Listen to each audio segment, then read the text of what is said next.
Merhaba, Seyrin El İşleri kanalına hoş geldiniz. Bugünkü videomda bu modelin nasıl yapıldığını gösterdim. Detaylı videosunu biraz sonra izleyeceksiniz. Yapımı kolay, basit ve hızlı ilerleyen bir örgü modeli.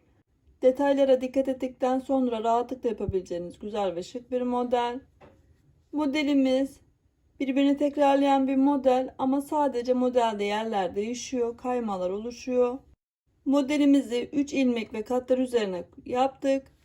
Ama en sonunda modelimizi kurarken artma yaptığımız için bir ilmeğimiz fazla oluyor. Yani ben 27 ilmek üzerine kurdum. Ama modeli kurduktan sonra modelimiz 28 ilmek oldu. Sadece bir ilmek ekleniyor. Modeli kurarken modelimizden hırka, yelek, kazak, bluz, bebek ürünleri birçok alanda kullanabileceğiniz güzel ve şık bir model. Ben çok beğendim. Umarım sizler de beğenirsiniz. Sağlık, sıhhat ve afiyetle kalın. Kanalıma da abone değilseniz abone olup beğenmeyi ve bana destek vermeyi lütfen unutmayın. Kanalıma abone olmak ücretli değildir. İyi seyirler dilerim. Allah'a emanet olun. Modelimizi 27 ilmek üzerine kuruyorum. Birer tane de kenar ilmeğim. 29 ilmek ördüm. Ben lastik üstüne başlıyorum ama siz kendi istediğiniz tarzda lastik uygulayabilirsiniz. Modelimizi gösterme amaçlı küçük bir parça yapıyorum. Modelimizin yapımına geçiyoruz. Kenar ilmeğimizi örmeden alıyorum. Sıramı sıra sonuna kadar düz olarak örüyorum. Modelimiz için zemin oluşturuyoruz. Bu sırayı düz olarak ilerliyoruz ve bitiriyoruz.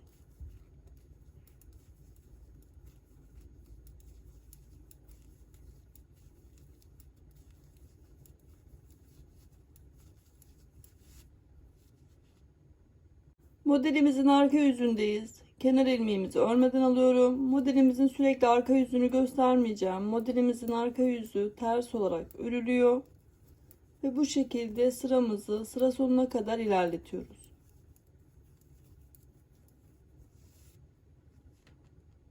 Modelimizin ön yüzündeyiz ve modelimizi kurmaya başlıyoruz. Kenar ilmeğimizi örmeden aldım. Arttırdım. Bu 3 ilmeğimin ortasındaki ilmeği alıyorum.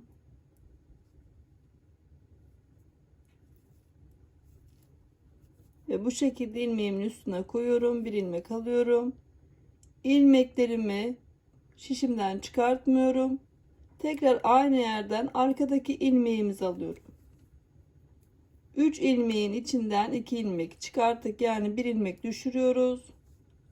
Arttırdım. 2 ilmeğimi birlikte alıyorum önce. Sol şişimdeki ilmekleri çıkartmadan arkadaki ilmeği de örüyorum.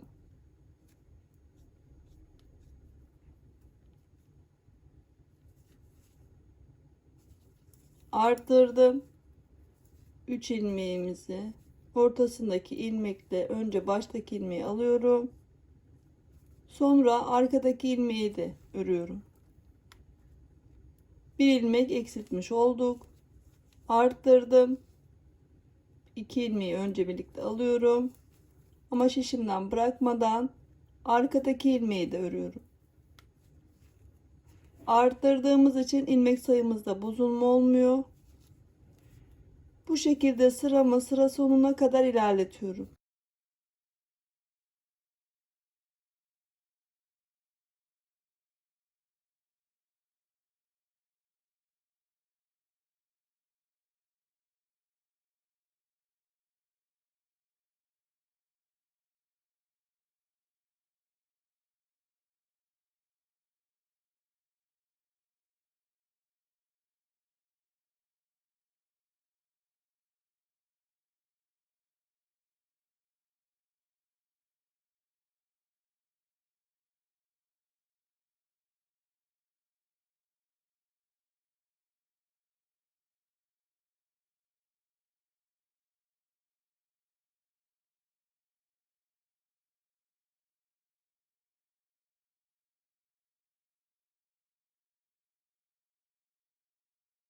Sonunda da arttırmamı yapıyorum. Kenar ilmeğimi ördüm.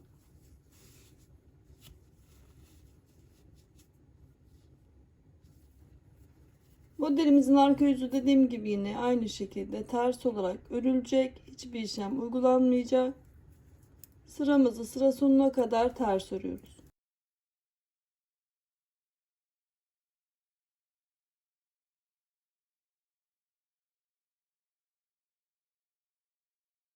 Modelimizin ön yüzündeyiz. Kenar ilmeğimizi örmeden alıyorum. Sıramı sıra sonuna kadar düz olarak örüyorum. Hiçbir işlem uygulamıyorum.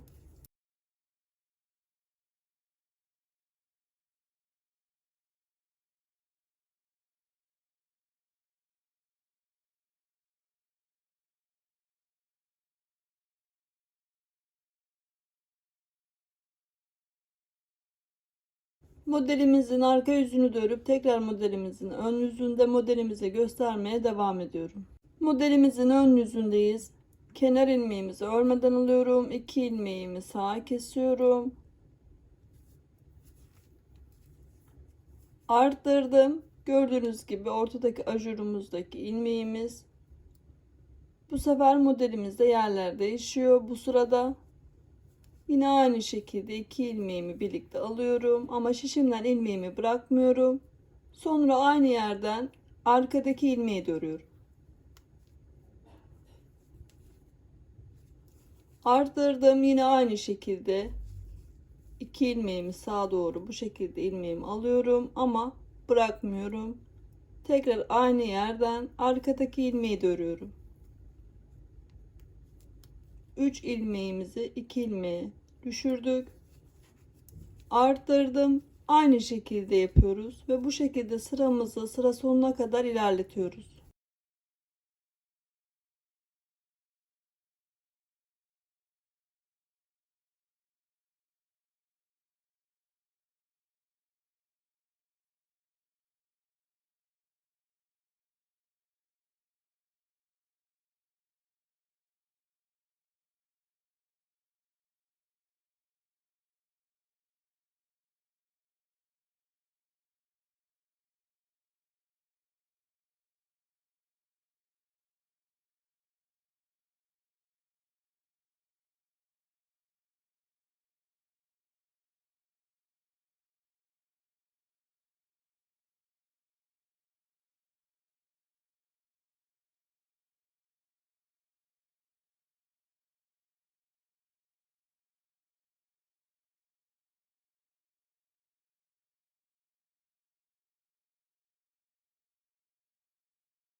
Arttırdım. 2 ilmeğimi de sola kestim.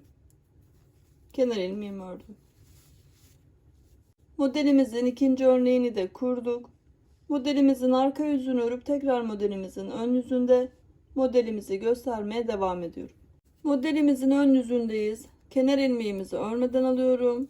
Sıramızı sıra sonuna kadar düz olarak örüyoruz. Tekrar bir üst sıradaki modelimizi kurmak için, modelimize zemin oluşturmak için sıramızı sıra sonuna kadar düz olarak örüyoruz ve bu şekilde ilerliyoruz.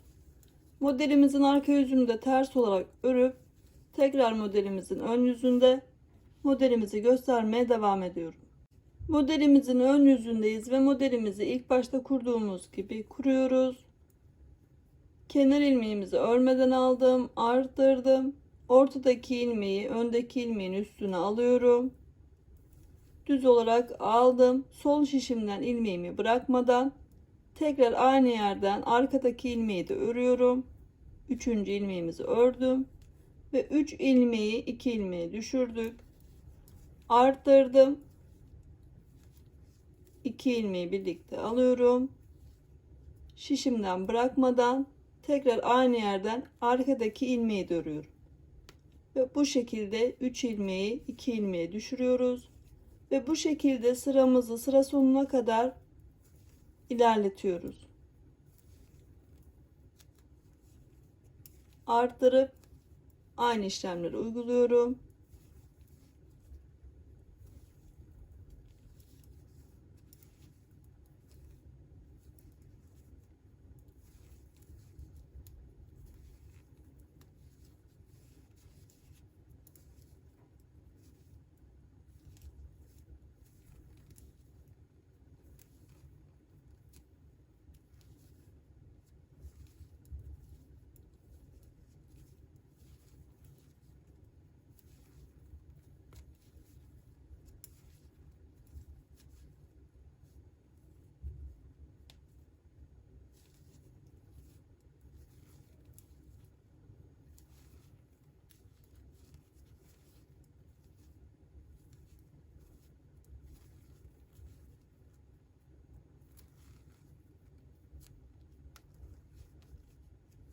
Arttırdım ve kenar ilmeğimi ördüm.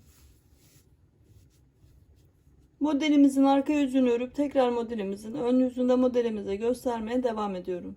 Modelimizin ön yüzündeyiz. Kenar ilmeğimizi örmeden alıyorum. Bu sırada hiçbir işlem uygulamadan modelimizi düz olarak örüyoruz. Modelimizin arka yüzünü de örüp tekrar modelimizin ön yüzünde modelimizi göstermeye devam ediyorum. Modelimizin ön yüzündeyiz ve kaydırma işlemini yapacağız. Tekrar kenar ilmeğimizi örmeden alıyorum.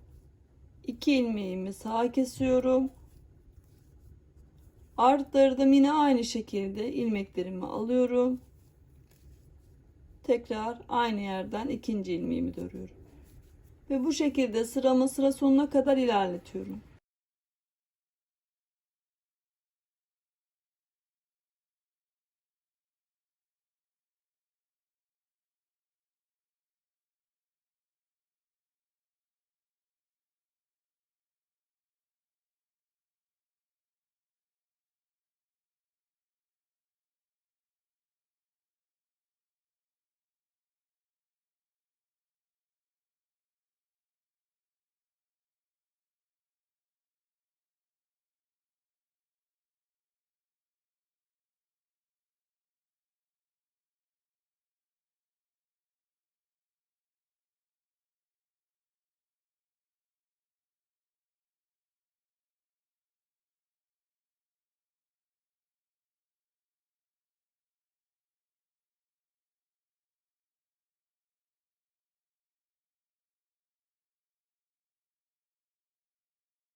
Arttırdım, 2 ilmeğimi bu sefer solda kestim. Hem başında hem de sonunda birer tane ilmeğimizi kesiyoruz ve kenar ilmeğimi ördüm. Modelimizin arka yüzünü örüp tekrar modelimizin ön yüzünde modelimizi göstermeye devam ediyorum. Modelimizi sizlerle beraber ikişer kere kurduk. Modelimizde kaymaları da 2 kere gösterdim. Normal kurulumunu da gösterdim. Modelimiz birbirini tekrarlayan bir model. Sadece modelimizde yerler değişiyor. Modelimizi bu şekilde ilerletiyoruz.